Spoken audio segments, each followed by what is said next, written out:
right, Coach, give us your thoughts about that win over Kansas. Then we'll open it for questions.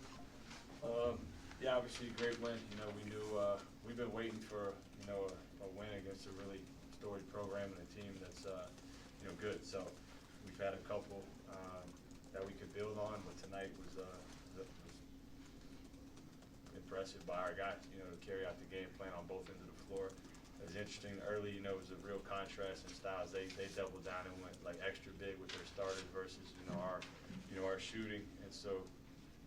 Our guys responded right out of the gate, kind of punched him in the mouth, and kind of opened things up. And I like the tone that we set there, but it was just really credit to our team for the attention to detail on the game plan. You know, this 3-game span that we've been on has been by far our most dialed stretch of the year as it relates to like focusing on exactly what we're trying to do with the game plan, and we're starting to see a lot of benefit of that.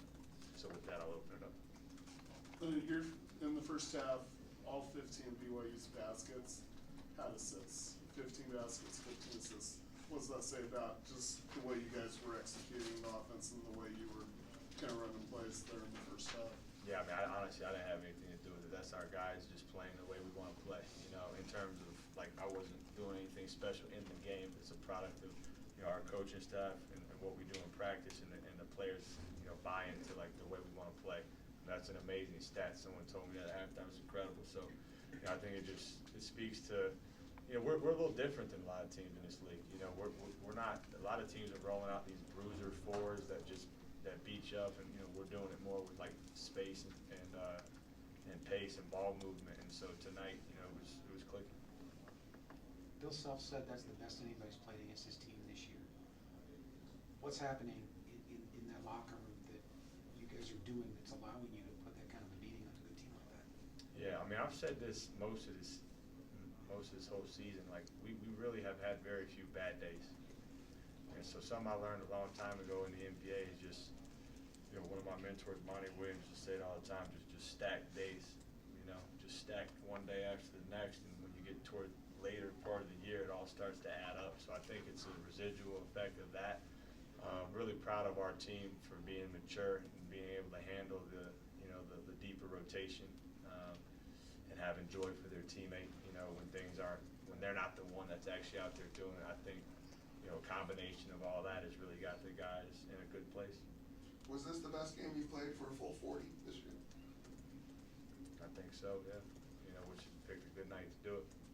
Why do you think Richie remains consistent in scoring, even though he's probably more heavily on the opposing scouting reports?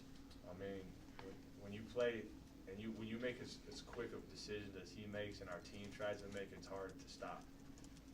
Like we're not an ISO team. We throw it in the boost here and there on the post, but like ball movement is king for us and spacing is king for us, and he's really figured out how to make quick decisions. I think he's got the quickest release in college basketball. So when he's hitting threes like he was tonight and then mixing in his drives, it's hard to game plan for that, unless you're just going to completely just knock guard everybody else and just totally just shift towards where he's at on the floor. So he's figured it out. I think he's gotten a lot better when he's driving, playing off 2 feet in the paint. He had a couple tonight where, he's just never dead in there because he's got that wiggle game down there, and he's really gotten better. Credit to John Linehan for really working on, those 2 feet finishes with him. Kevin, was Cannon unavailable after you took him out early? No. Due to injury or something? No, he wasn't. He was available. He came in. There was a couple things defensively that didn't go his way, but I thought Trey was giving us good energy. So I just decided to go there. But Cannon's helped us win a lot of games.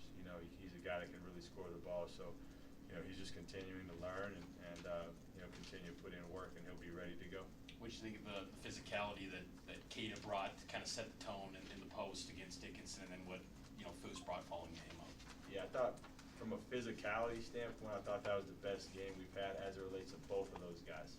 Like I honestly, I've been all over Foose. No, I shouldn't say all over, but I've been on Foose about being like, I need more out of you defensively, And I thought like he was the poster child in a good way at halftime of showing the physicality on Dickinson.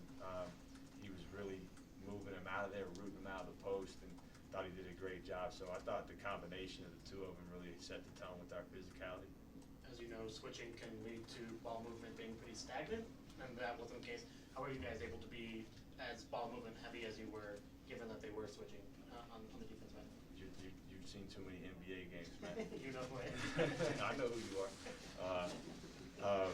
Yeah, I mean, all jokes aside, like our guys, you know, it's a blessing and a curse to not have like an ISO heavy team, because you do that in the league and like, okay, I'm gonna back it out and I'm gonna get my bag and all this stuff. Here, like we preach, like don't let the switching be a stop sign. If anything, it's a green light to move that ball even more. And so, you know, we had some Kansas State did that to us, and we really carved them up with just making quick decisions. So, and honestly, it helps us double down on our philosophy offensively when teams do that. And Cade was learning how to slip roll a little bit more and things like that. Usually I go to Mihailo at the Boscovich at the 5 when they start switching, because he's really good at slip rolls and things like that. But Cade was really starting to kind of get that figured out. What kind of a tone does it set when Trevin and Malik are shooting the ball like they did tonight, I guess? Yeah, I mean, first of all, shout out to Trev. We should have started there for going over 1,000 points in his BYU career. It only took him 10 years to do it, so that's impressive. But no, I love Trev, man. He was sick yesterday. He missed shoot around, and so I wasn't worried about him. He knows what's going on out there. But anyways, I thought Trevin's shot making set the tone for us, particularly when they tried to like go with the bigger lineup. I thought they just couldn't catch the ball, and he made them pay. In terms of Mawut, like he's a guy, when he's making just decisive catch and shoot reads, you know, he can get in a rhythm. There's been several games this year where he's done that. I thought we were really hurting him on some of this like single side pick and roll action where he was able to really just find rhythm. They were tagging a roller, and you know, that's what they do. They give up a lot of threes, and you know, tonight we made him pay. How much emphasis has there been on the rebounding battle during this winning streak? I mean, if I had $1 for every time we talked about rebounding, yeah, you know, my bank account would be pretty robust. But we just talked about it every single day since I've gotten here. And tonight, you know, we did a pretty good job. I thought Hunter got a couple in the second half. But I mean, we're a team where, to me, the two biggest things for our team, if we can rebound and not turn the ball over, I think we can beat any team in the country, and I really mean that. And so we just got to continue to work on it. That's probably the downside of playing, you know, not like a bruiser for like a lot of teams in our league do.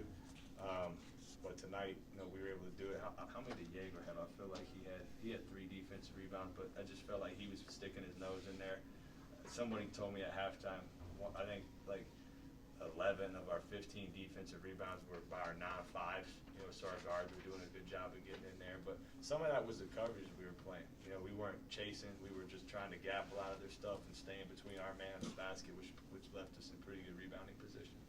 Kevin, how do you kind of bottle this up and take it out on the road now, facing a team, Arizona, that beat you guys a little bit ago? Yeah, no, Arizona's really good, man. They're super impressive. I think they got a great roster. Tommy's a really good coach. He's been doing it in the college world for seems like forever, and they're a well-oiled machine. So I think we're a more physical team now than we were the first time we played them, and they're probably the most physically, they're probably the most offensively. Let me say this the right way. They're the most physical offensive team. There we go. That's what I was trying to say.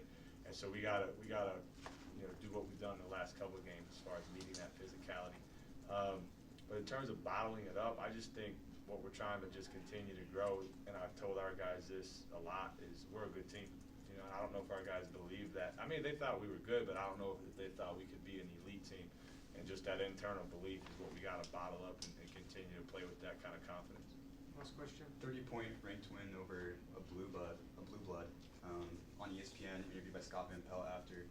How important do you think this game was to show the country and also the selection committee just what your team can do? I think it was really important. You know, I don't really talk about a lot of that with our players. You know, we just try to, like I said, stack good days. But I know what the deal is. You know, I know we need to get a win against a notable opponent, and we got to continue to do that. This was a big game, you know, for the league standings as well, and hopefully, you know, honestly, I'm still learning all the selection committee and this, that, the other. I just know just win the game, and then there's good things that happen because of it. But you know, it is cool though, you know, to be on ESPN, you know, have people watching what we're doing, and you know, hopefully people take note that need to take note. Thanks, guys. Appreciate you guys.